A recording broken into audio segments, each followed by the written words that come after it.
Hello there, good morning and welcome to this, the WP Builds weekly WordPress newsletter. This is number 95. It covers the WordPress news for the week commencing the 30th of December 2019, and it was published on Monday the 6th of January 2020, which I suppose brings me neatly to Happy New Year. I hope that you managed to get a little bit of a break during the holiday period, and we're all looking forward, hopefully, to a thriving 2020 with WordPress. My name's Nathan Wrigley, and a couple of things before we begin. Head over to wpbuilds.com/subscribe. Over there you'll be able to join our email newsletters and find out about the podcast that we do, and this, the WordPress Weekly News, when we push it out on a Monday. You'll also be able to join our Facebook group of over 2,300 WordPressers, and there's things like the ability to subscribe to us on your favourite podcast player. So that's wpbuilds.com/subscribe. Another one is wpbuilds.com/deals. It's a bit like Black Friday, but every day of the week. There you'll find a whole bunch of codes for notable WordPress products. So if you're in the market for something, go check that out. You never know, you might save a few pennies. wpbuilds.com/win. At the moment, we've got a few licenses for WP Forms. You might be able to win some of them over there. So that's /win. And lastly, wpbuilds.com/advertise if you would like to advertise your WordPress product or service on the WP Builds podcast to a specific WordPress audience, a bit like Kinsta did. Are you tired of unreliable or slow hosting? If so, check out Kinsta, who takes managed WordPress hosting to the next level. Powered by the Google Cloud platform. All their plans include PHP 7, SSH and 24/7 expert support. And you can migrate today for free at kinsta.com. And we do thank all of our sponsors for helping us to put on the WP Builds podcast. We'll be doing the news in just a moment, but just final quick reminder, every Monday at 2 p.m. UK time, we have a summation of the news that you're about to hear. We go through the most interesting articles that you're about to hear about with some live studio guests. This week I'll be with Paul Lacey, I'll be with Miriam Schwab, and I'll be with Jan Koch. So join us 2 p.m. UK time, wpbuilds.com/live. Right, let's get on with the news, shall we? Our WordPress news is always divided up into sections, and if there is any, our first section is always WordPress Core. Now, it's been a pretty quiet news for this week because, well, the holiday season, I suppose, quietens things down a bit, but there's still a few bits and pieces lying around. So one piece only in the Core section. It's over on WP Tavern. It's by Justin Tadlock, and it's entitled WordPress Theme Review Team Announces Alpha Color Picker for the Customizer. So there's been a bit of a project on lately to try and get things called feature packages, and this took off in June, and the idea is that the core of WordPress will have a whole load of feature packages for things that theme developers typically use. So in principle, you'll be able to hook into those features and not have to reinvent the wheel each and every time you come up with a theme. And this one's quite an interesting one. It's a color picker. It's nothing particularly new, but just to say that now theme developers don't have to come up with their own color pickers. It supports the usual things. There's a little sort of rectangular panel where you can drag the mouse around and pick your color. It's actually built with React Color. They tried an old package which WordPress has been using for many, many years and decided that wasn't fit for purpose. So it supports RGB, it supports hex, HSL, alpha transparency, CSS values, and there's some accessibility properties in there as well.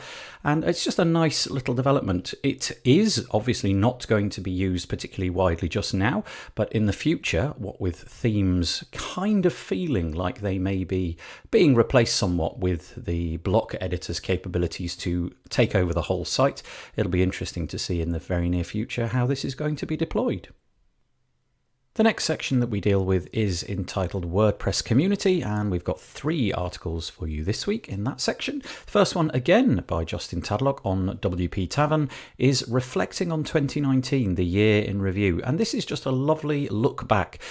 Justin took over as a full-time journalist, I think is the correct word really, for his new role at WP Tavern, which I should probably start calling WordPress Tavern from now on because that's what it says at the top of the website.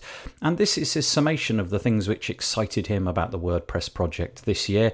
It's a very light read. It doesn't really talk about plugins particularly or themes in terms of specifics and code. It's just his take on what he's enjoyed this year. Starting out with WP Tavern's stats, he talks about how long each article has been and how much engagement there's been. Talks about the WordPress project, the new versions 5.1, 2 and 3 coming out this year, and also the passing, sadly, of Alex Mills, whose Regenerate Thumbnails plugin was something that Justin himself used rather a lot. It also goes on to talk about the most popular posts that were pushed out on WP Tavern this year, and also some of the posts which he most enjoyed writing. His favourite theme this year, 2020, and his favourite plugin was Give WP. So yeah, just a nice little article looking back, and many, many links to external websites about things that happened during this year. Kind of very much related to the article that we've just read, and staying on WP Tavern, we have an article entitled Building the Community We Deserve. And in this article, instead of looking back to 2019, this is very much about looking forward to 2020, and the fact that the WP Tavern crew would really welcome more engagement in the comments. There's a huge amount of information that comes out of this publication. But quite often there's quite a lot of comments, and on some articles there's less. And they have taken the approach, I don't know exactly when it happened, that every single comment could be moderated. And that's largely because, as the article says, sometimes the comments that are received, in quotes, border on conspiracy theory territory, end quote. And so they've taken this approach to moderate absolutely every single comment. And this article is just about the fact that in the future they would like to be able to have more engagement with the community, maybe at some point even switch off that moderation, but we're not there yet, as the article said. And it talks about ways that they're planning to do that, ways that they're going to surface comments, ways that they're going to encourage people to comment.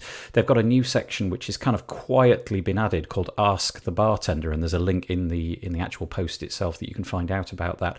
And essentially it's an article saying, look, can we please in the future stop trying to win arguments? WP Tavern has at times definitely been a place of that. You know, an article will be written, somebody will disagree, another person will chime in with something slightly more inflammatory, and so it goes. And we've all experienced that race to the bottom before. So his plea is, let's try to engage, let's try to not try to win arguments specifically, because that doesn't get us anywhere good. Let's just present our arguments and leave them like that. So yeah, nice thoughtful piece.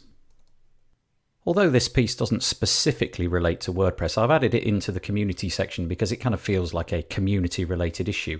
It's an article on talkmag.io entitled How to Stay Healthy as a Web Developer, 6 Tips and Tricks. Now, most of this is absolutely common sense, but it's the kind of thing that I personally need bludgeoning into me at all times. We all spend a very large amount of our time probably sitting in front of a desk, staring at a screen, probably not getting the correct focus, shall we say, in our lives. I'm sure that's the case for many people. And so this article is a nice sort of 2020 New Year's resolution style reminder of how to take issue with this and address it in the future. So it suggests things like using a meal planner to boost your nutrition, schedule your fitness routine so that it fits into your lifestyle. I know this is something that I have already done. I've calendarized every single moment of my fitness this year. Practice self-care to improve mental health. Keep food away from your desk to avoid snacking. Bravo, that's going to be for me. Take screen breaks to decrease tension and reduce eye strain.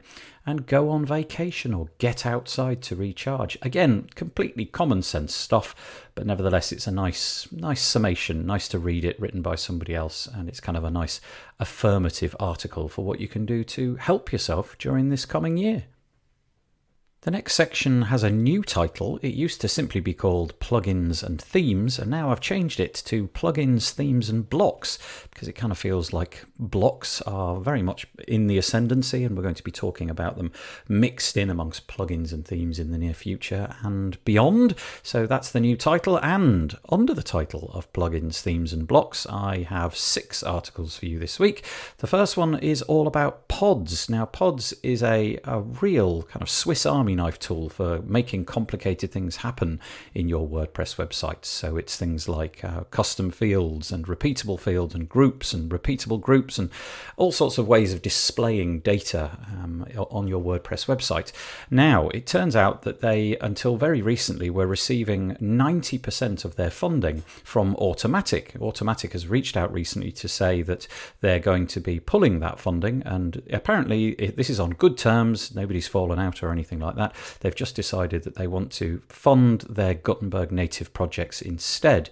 Now, at the minute, Pods is free, and if that's going to continue, the team at Pods in the article that I've linked to, which is entitled Pods Need Your Help in 2020, are saying, please, could we have some financial assistance? In the first case, financial assistance can be done by becoming a friend of Pods. They're also suggesting maybe making a donation if you use Pods, maybe a percentage of each project that uses Pods. They're also saying if you haven't got enough available money, then maybe you could spread the word about Pods, or indeed jump in their Slack channel and provide some support, actually write some code and get involved in that way. So I think Pods is used by many sites, 80,000 plus active installations. So it's a huge plugin with lots and lots of people really very much relying on it. And so I guess if you are using it, now is the time to explore this further and see what you can do to keep this worthwhile project going. I'm sure, no doubt, you've heard of the Elementor page builder by now, and they have a lovely article about their year in review 2019. There were many posts that I could have selected, which basically summed up a year in review, but I thought that this one in particular was very worthy of bringing to your attention, just because of the fact that Elementor at the moment is on a very much stratospheric rise. So this is probably their best year to date, I would imagine. Absolutely loads has been happening, and they talk about the fact that they've added masses of new features, too many to list, but things worthy of mention are the new pop-up builder, motion effects. They've launched a new theme, Hello Theme. They've started their monthly template kits, and the list just goes on and on. They have lots and lots of project stats. For example, they've committed 183,000 lines of code, over 5,617 commits. There's now 3.5 million active users. They've got nearly 4,500 five-star reviews. The pro version of the product is used in 222 countries. That must be pretty much all of them. And over 50% of the new features were based upon user feedback. They've organised 105 meetups in 20 different countries. Lots and lots of translations have been going on, so 53 different languages are now supported, and it just goes on and on. All the amazing stuff that they're doing. The growth presumably has led to the company having, buoyant finances, I would say. And so with that, they've gone from 23 to 43 employees, and they're able to produce all of this wonderful content that we've been pushing in your direction during the last year. So yeah, bravo to Elementor this year. Well done. Something that we don't talk about a lot because it's a bit of an afterthought, especially if you're just using templated themes and so on, is the author bio area. Now, Justin Tadlock on WP Tavern has an article entitled "What Should an Author Bio Block Tool Look Like?" And he talks about the fact that Joshua Wold over the last few years has been mulling this over. He came up with the original idea in a GitHub ticket in 2017, but at that time the Gutenberg project was still way off. But now it apparently has time for a bit of a refresh. He's dusting the idea down and talking about what a block to feature the author would look like. What should it contain? So, for example, he's suggesting that a block might have an image or an avatar, a name, a description or biography, website links, social network links, and possibly recommended posts, although Justin feels this may be better to wait for further down the line. So really the discussion in this article is whether a block like this is worthwhile having. Should something like this exist? Should it be in core? Should it be the domain of a plugin, for example, instead? Where should the author data come from, and what should the design options look like? I just think this is really interesting. It speaks to the future of Gutenberg and the idea that a lot of these things which really have been the domain of theme developers are now suddenly becoming the domain of click, drag and drop interfaces, in this case the block editor. So yeah, food for thought. Why not go and have a look and see if you can contribute? There's quite a few comments, 12 or 13 as of this point. The SEO plugin RankMath has received an update which provides block editor support we have an article entitled RankMath SEO plugin adds WordPress block editor support on WP Tavern, and this release came out on the 18th of December, but I'm only getting to it now because we haven't had any news since then. So now what you get when you install the plugin, you actually have a new button, which Justin Tadlock thinks is a little bit cumbersome because it contains not only an icon, but it contains an SEO score out of 100 inside that button. And it is quite large, actually. It's even larger than the publish button, and it has gone for a completely different color set. So Justin has a few problems with that. However, after that, he thinks that everything is a great improvement. So it uses the sidebar, if you like, in the block editor to have all of the features that RankMath is increasingly gaining, and he thinks they've done a really good job of having this. There is a toggle switch, so if you want to go back to the sort of classic editor meta box version of the plugin, if you feel that everything's too tightly squeezed in, you can do that, but Justin certainly feels that they've used the space very well. The plugin developers say it is a bit of a chore that they have to do this, and they have to provide backwards compatibility, and they're going to do that until at least 2022, they say. But I suppose at that point, maybe the use of the classic editor will have dropped to the point of it not being worthwhile, and they can drop that. But anyway, if you're a SEO plugin user, this is a free version of their software. You don't have to pay for it. And it may be worth checking out because of the new innovative design. You won't be searching for things down at the bottom because it's floating, obviously, in the right-hand sidebar. There's a little video at the bottom of the post where you can see how it all works for yourself.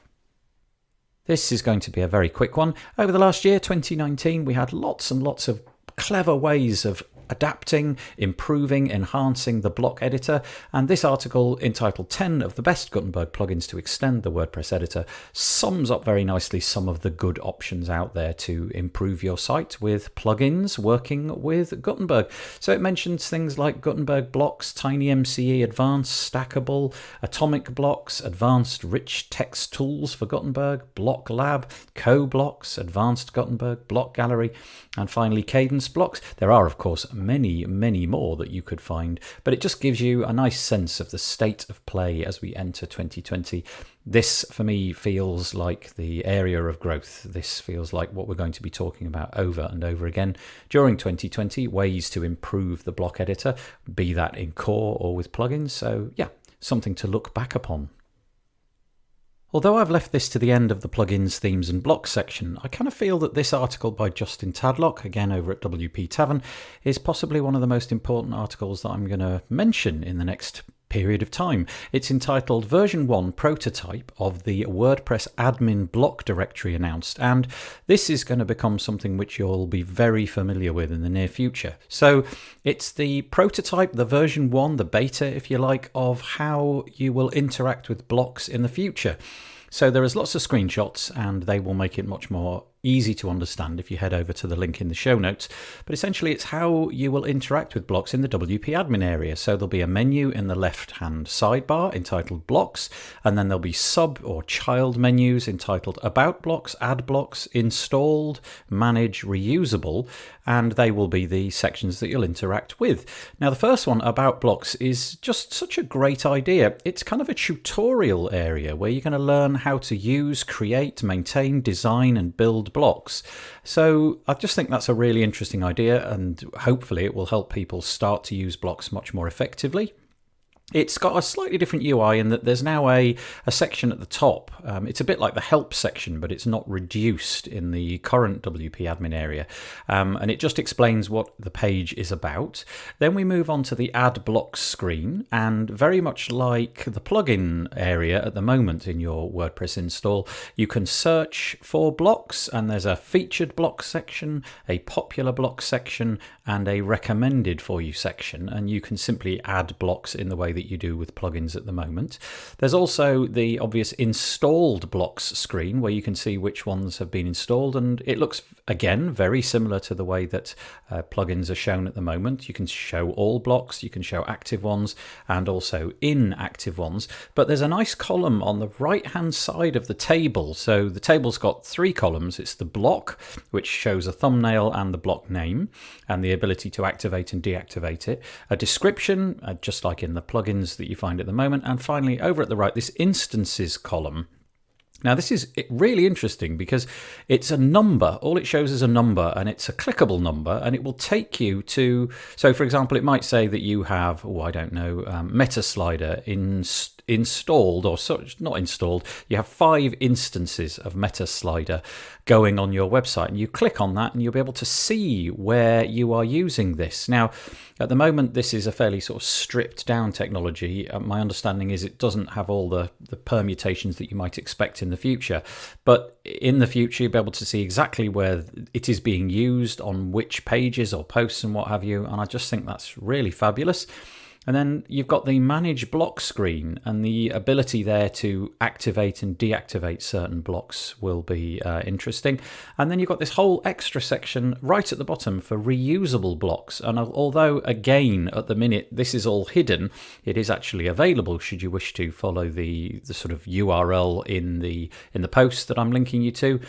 But this is just going to be so important going forwards. As I think themes become less and less popular, this seems that, the way that we're going to interact with WordPress in the future with interfaces like this. So a first iteration, it's very much sticking to the plug-in nature of the admin pages that you've seen and become familiar with so far. But it's all about the blocks. So really interesting indeed. Right, let's change tack, do a couple of deals. There's 2 deals from this week that I want to mention. The first one is 20% off the Website Owner's Manual. This is a product launched by Kyle Van Duzen from the admin bar with his colleague. And the idea here is that you get yourself a document which you can share with your website clients. And really, the intention is to get them onto your hosting plan. So it explains what's required of somebody to maintain and keep a website up and running. And clearly the detail in there is to some extent, to somebody like you and I, probably not that troublesome, but to a noob, if you like, it might be something that pushes them over the edge towards your care plan. Anyway, 20% off that. Click on the link in the show notes. And also to say that ACF is going up in pricing. Their pricing is going to dramatically increase in the very, very near future. So it's going to go from lifetime pricing to annual pricing. And so my recommendation would be that if you've at any point looked at ACF and thought that looks desirable, well, then now is the time to jump on board. I'm not entirely sure what the date is at which ACF will become, this is the pro version, at which the pro version will become monthly. Like I say, not sure of the exact date, but go and check it out, really, because the steal of a deal at the minute, $100 for lifetime updates for infinite sites, is just ridiculously good value. And it's going to change, like most things have, over to annual pricing very, very soon. Next up is security. We take a light touch on security, and in all honesty, I've got very little for you, other than to say that users of the Divi theme ought to update, because there was a vulnerability announced on the 2nd of January. And I can't actually find anything on the Divi website. So I've linked to a UK website called Blinkweb, where they talk about the problem. And I quote, "A code injection vulnerability was discovered by the Elegant Themes team during a routine code audit that could allow logged in contributors, authors and editors to execute a small set of PHP functions. This has been fixed in the latest version of Divi, but clearly it would be apropos for you to go and get that fixed ASAP." The next section is the incredibly self-promotional WP Build section. This week I released a podcast, episode number 160. I was joined by John Turner from RafflePress, which is a plugin that allows you to do those viral giveaway contests. We're actually using it on the site at the moment. If you go to wpbuilds.com/win, as I mentioned at the top, the chance of winning WP Forms licenses, we're using it so you can see it there, but it's a really fully featured viral giveaway plugin. Absolutely boatloads of functionality, and John Turner this week explains all about how it works, what the pricing is, what the roadmap is, and essentially why you ought to seriously consider it for giving competitions away. We do the jobs section each and every week, but obviously for the reasons of the holiday period, there have been no jobs this week. So I'm simply going to move along to the last section. We've done with our WordPress news this week. So now we're on to the not WordPress, but useful anyway section. And the first one is over on Search Engine Journal, and it's the complete guide to on-page SEO. Now, this came across my RSS feed reader this week as a series of about, 15 or so articles. Actually, it was 11 looking at the website on how to do SEO. So 12, I should say, because there's an intro chapter. So it's all about how to do SEO. Now, clearly, you're going to have to surrender your email address for this, and they'll probably put you into some kind of funnel or automation campaign. But it looks like a really comprehensive, cheap, quick, easy way to get to grips with the basics of SEO. So it starts with how to boost your on-page SEO, title tag optimization, SEO basic practices, 11 headline writing tips, and it goes on from there. Finally, chapter 11, 7 common on-page SEO mistakes and how to fix them. So I should stress this is the complete guide to on-page SEO. I guess it doesn't cover all the other stuff, but maybe worth a look. It's in partnership with Moz, who certainly know what they're doing, as do the Search Engine Journal, the website from which this comes. The last item that I got for you this week is about poor old Google. Google's in third place. Now, you don't often hear that, do you? But this apparently is the case. Again, on Search Engine Journal, the article is entitled Google Assistant Holds Only 9% of the Virtual Assistant Market. This is allegedly a straight-run competition between Amazon, Microsoft, Apple and Google, and it turns out that Apple's Siri currently holds 35% of the global market share of virtual assistant requests. Microsoft's Cortana comes in second place with 22%. That's a bit of a shock. Google has 9% and Amazon's Alexa has 4% respectively. Now, this is all apparently down to the fact of pre-installations. Apple, being the dominant platform, has the most.